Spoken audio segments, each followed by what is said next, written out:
Greetings to you all in the precious name of our Lord and Savior Jesus Christ. This is Jerry Thomas from Sakshi Apologetics Network.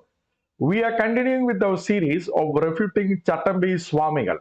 In the last episode, we began by looking at chapter 1 and we divided the chapter 1 into three sets of questions.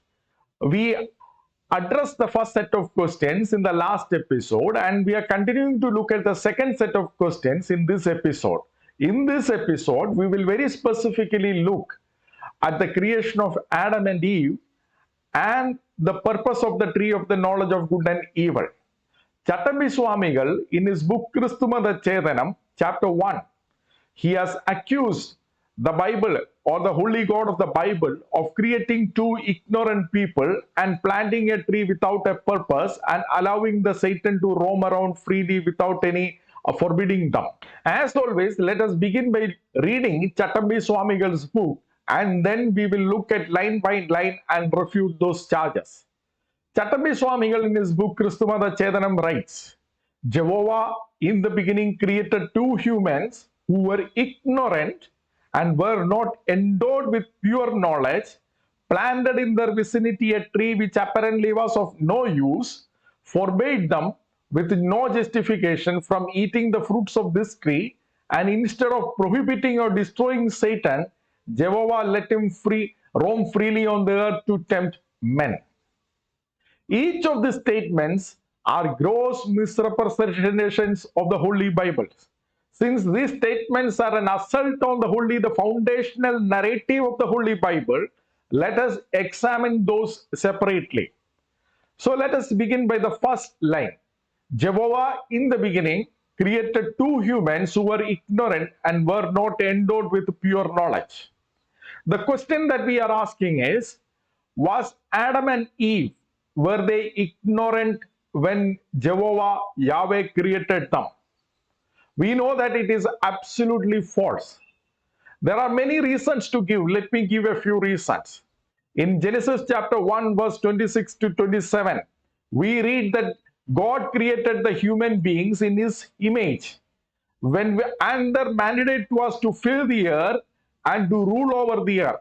If God is creating human beings in his image with the mandate to govern the entire creation, then obviously he would have given them the sufficient knowledge and wisdom and understanding to do that.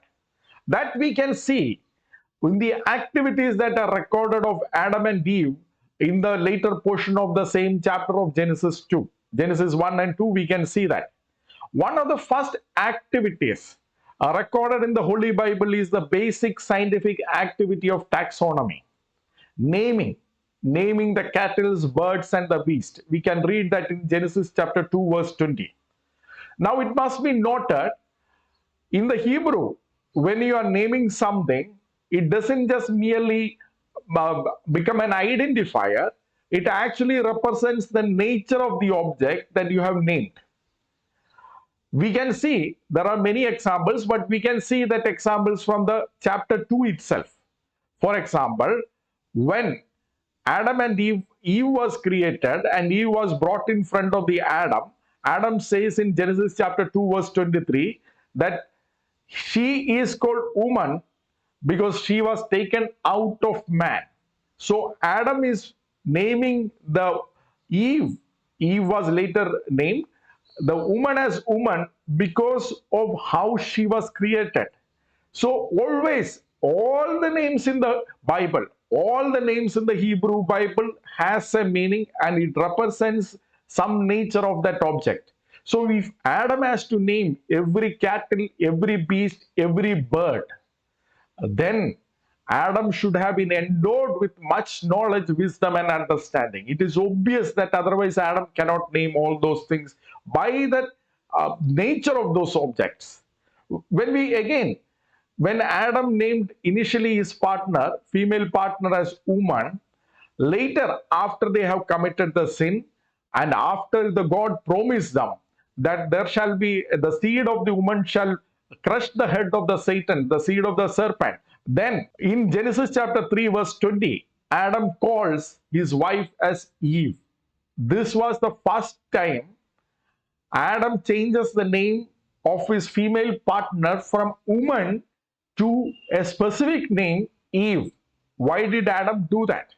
Adam did that because immediately before that, we see when they were punished or when they were given the promise, Adam understood that the salvation or the life, he is under the capital punishment, the death is sentenced on him, and he knew that the one who is going to crush the head of the Satan will come as the seed of the woman, and the woman will be a blessing having children. So when he understood the great promise and the purpose of the life, then he changes the name of his female partner as Eve from woman. See, that is how they name everything. So if Adam had to similarly name all the cattle, all the beasts, all the birds, then it is obvious that they were given much knowledge, understanding, and wisdom. So it is a mistake to say that Adam and Eve were not endowed with a pure knowledge. We must know when God created Adam and Eve, he created them with a mighty purpose. If you read Genesis chapter 1, as I had already mentioned, they were given the mandate of the stewardship of the creation. And when we think about it, when we start looking at Genesis chapter 1, the first three names, first 3 days, God named the things. But the fourth, fifth, and the sixth day, God did not name anything, including sun and moon is not named. Why? It was given to the Adam. The privilege was given to the descendants of Adam to name them. To name them is to have an authority over them. So when God created human beings, he created with them a great purpose that they will rule over all the things, including the stars, including the sun, including the moon. Otherwise, there was no purpose in not naming them. Naming was the privilege given to the man, an example, an indicator of his authority over all the creation. It is because of this mandate. As I am answering Chatambi Swamigal, let me also show the practical implication of it. Because of the God of the Bible created man with such a great mandate, it was possible for the modern science to originate. Because unless you have a good view, you have a positive view about the creation, you will not spend your time in studying about the creation. Now we know the usefulness of those study, and hence there might be many people who are doing it. But when they initially began this, they have to have that value. They have to have the value that what you are doing is worth, because they are yet to see. They were yet to see the usefulness of it.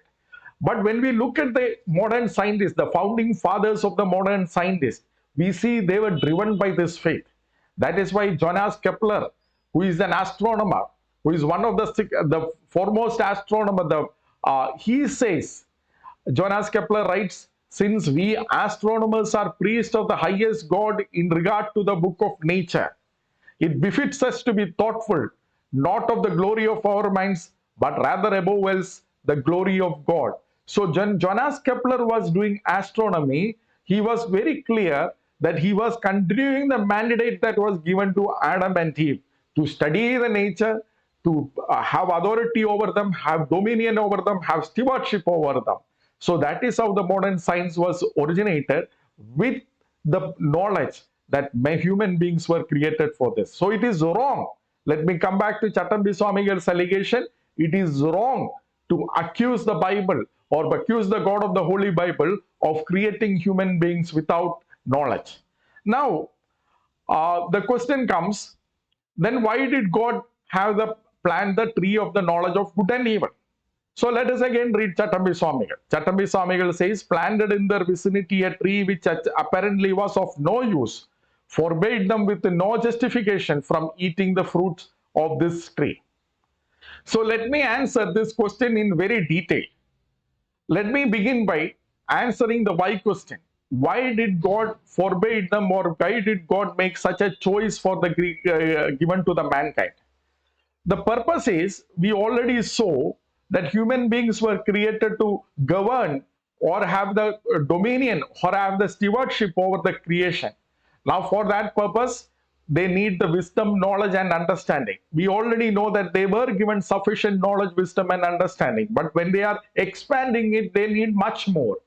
Now, there are two ways to acquire it. One is to depend upon the God and make this as his holy temple, or to walk or to acquire that knowledge or attempt to acquire that knowledge independently of the God. Now, God has to give them a choice. Now, the question is, why should God give them a choice? The very answer is because he created them in his image. If he created them in his image, human beings are created in the image of God.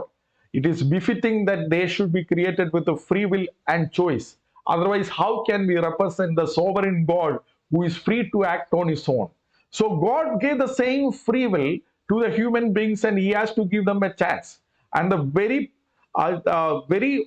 exercise of that free will has to be in their mandate. Either they can govern without the knowledge of God, and that will have its own consequences, or they can govern with the knowledge of God, trusting in and relying him. The tree of the knowledge of good and evil was that choice. But why did God forbid them? Now, here we must remember the Bible always interprets the Bible.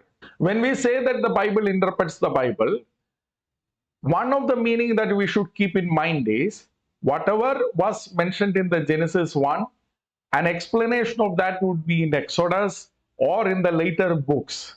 Now, when we look at the later books of the Holy Bible, we see that the God has always encouraged people acquiring wisdom and knowledge.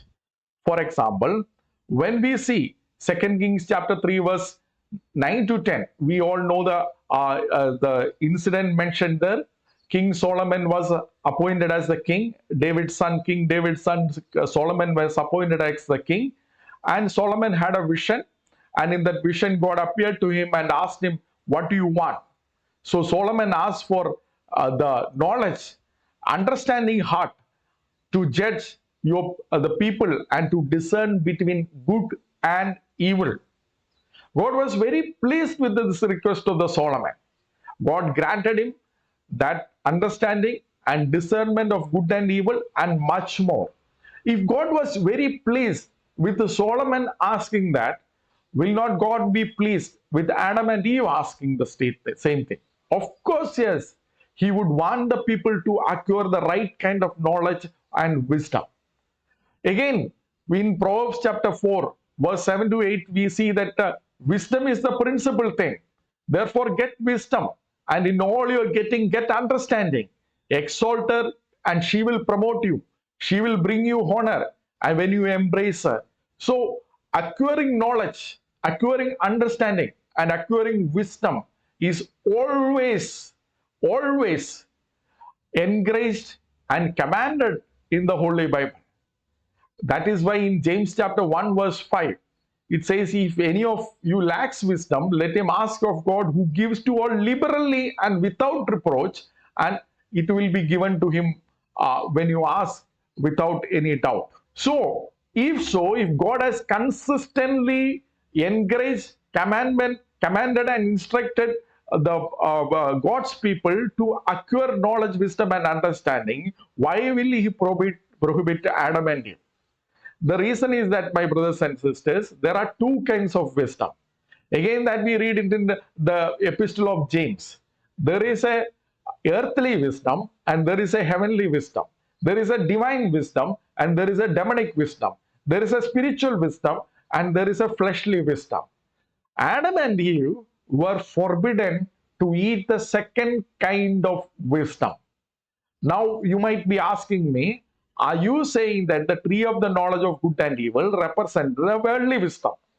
And my answer is yes. There are many reasons why I am saying that.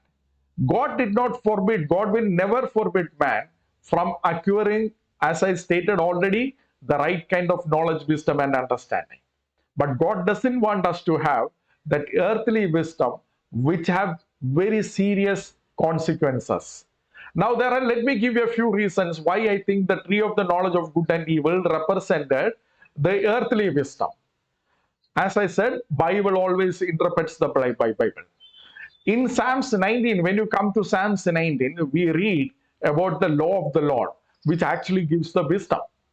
And when we read the description that is given in Psalms 19, we see that the writer of the Psalms 19 is actually contrasting the law of the Lord with the tree of the knowledge of good and evil.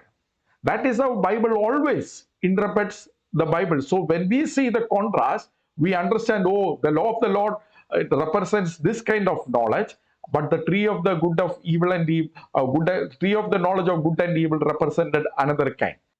In citing the differences and similarities, I am taking it from DJ A. Kleins, a theologian who had initially cited these similarities of tree of knowledge of good and evil as well as the law of the Lord.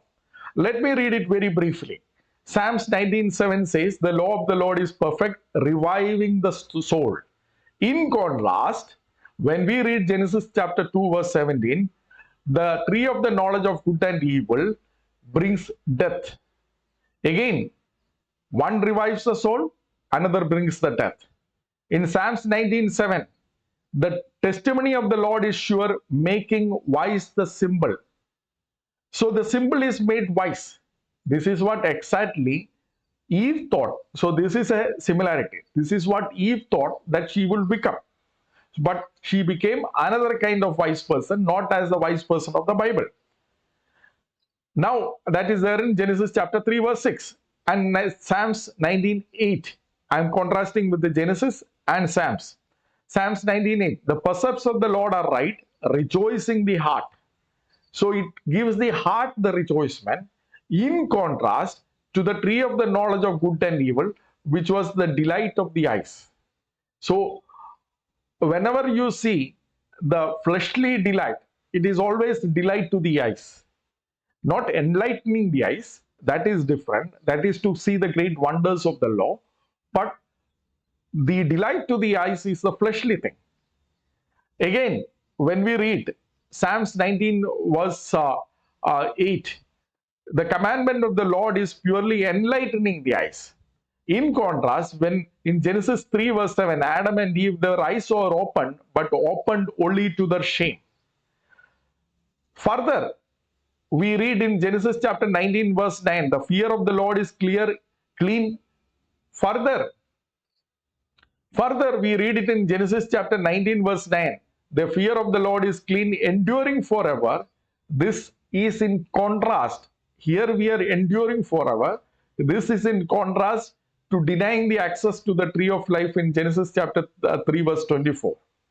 Now, my brothers and sisters, this is just one reasoning why the tree of the knowledge of good and evil represented the worldly wisdom and not the godly wisdom. Now, there is another set of reasonings that I want to give. If you look at the consequences of what had happened after they ate, we definitely know that it was the worldly wisdom.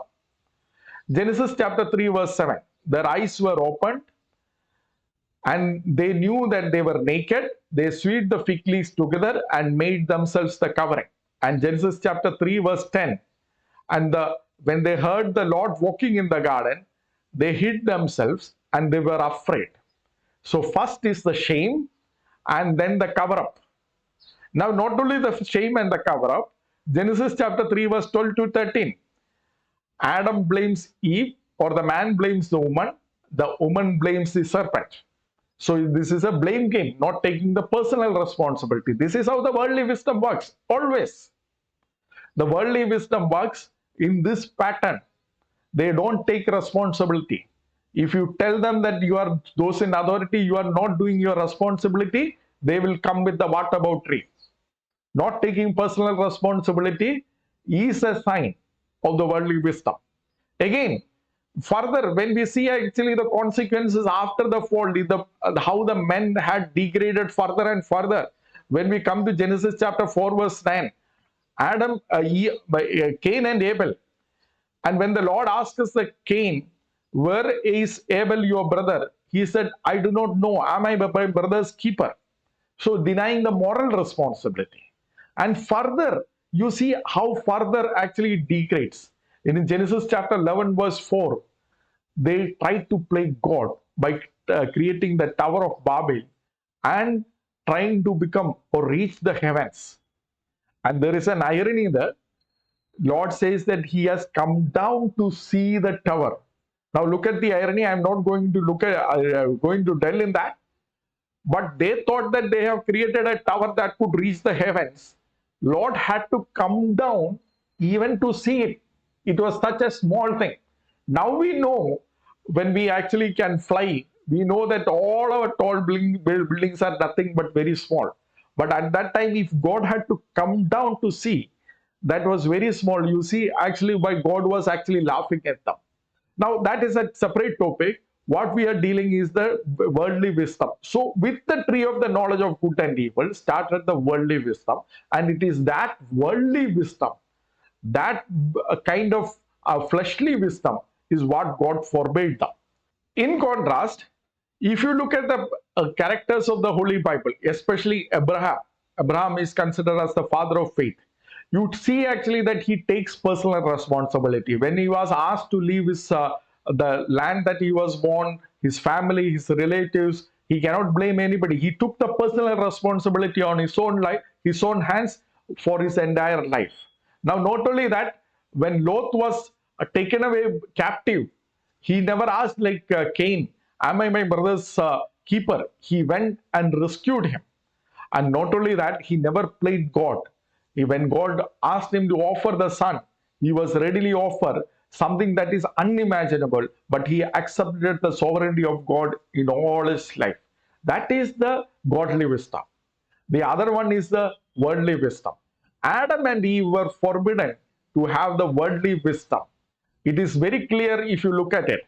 Now, not only from the Holy Bible, you can actually show it from the anthropological studies. There are two kinds of wisdom, and the wisdom, one kind of wisdom or one kind of the moral culture very closely resembles the worldly wisdom or the tree of the knowledge of good and evil that the Bible taught us. During the Second World War, we know that the Americans and the Japanese were in the opposite camps. Now, when Japanese soldiers were caught as prisoners of war, they behaved in a certain way. They never wanted their family to know that they are alive. In fact, they requested the American soldiers either to kill them, or if they are not going to kill them, they will serve the Americans faithfully throughout their life, but they never wanted their families to know that they were alive. In contrast to this, if an American soldier was caught by the Japanese army, they immediately wanted to let the family members know that they were alive. There were many kind of differences between the American soldiers and the Japanese soldiers. And the Americans were wondering about it. Why are the Japanese soldiers behaving like this? So they wanted to study about it. And at that time, Ruth Benedict, an anthropologist, was assigned to the job. She studied about this culture of the America and culture of the Japanese, and she came out with a marvelous book, the Chrysostom and the Sword in 1946. And in this book, she explains the difference between the Japanese culture and the American culture. She says the Japanese culture is a shame culture, whereas the American culture is a guilt culture. Rabbi Jonathan Sachs, who in fact taught that the tree of the knowledge of good and evil is a shame culture, and where in contrast to the biblical law of the Lord, which is the guilt culture, he himself has pointed out many differences based on the previous studies. For example, in the guilt culture, your behavior is guided by your inner conscience or inner voice. It is the law of the Lord that guides you. But in a shame culture, your behavior is directed by what other people think. What will they think about me if I behave? Now, those peer group whom you think that have an opinion about your behavior can be an imagined peer group also. But it is always directed by what other people think. In the guilt culture, they are not concerned much about what other people think. They do what is right and what is wrong. This has another consequences. In the shame culture, to accept that you are wrong, is almost equivalent to being dead, because the people's opinion about you will change. In the guilt culture, they are not concerned about that. So they will apologize irrespective of what the people will think, and they will change the character, they will change their behavior. So guilt culture gives you the second chance to turn, to to become a better person, to apologize to the people. In the shame culture, that is extremely difficult. We know that a pope can apologize for the inquisition, but Shankaracharyas would never apologize, or at least they have never apologized until now for the evil behavior of the Varna system, which was much, much more cruel. But not a single token, because they live like the Japanese. Every other culture lives in the shame culture. Similarly, in guilt culture, the emphasis on the hearing, the word. In the shame culture, on seeing, because the audience matter. In the guilt culture, it is your voice, it is the law, so the hearing comes into the play. In the shame culture, it is what others think. Therefore, you are more concerned about the eyes. Now, these are all differences. There are many other differences. But the point is, there are two types of culture. One is the guilt culture, and another is the shame culture. Now, we all know the incidents of honor killings. Honor killings happens because of the shame culture. In other words, in the contemporary world, most of the non-Christian worlds, in fact, we can say almost all, whether it was Chinese, whether it is Japanese, Japanese has changed a lot of their behavior after this book came, because they reflected upon it and they tried to change it. But if you look at all the non-Judeo-Christian cultures, most of the emphasis is on the honor and the shame.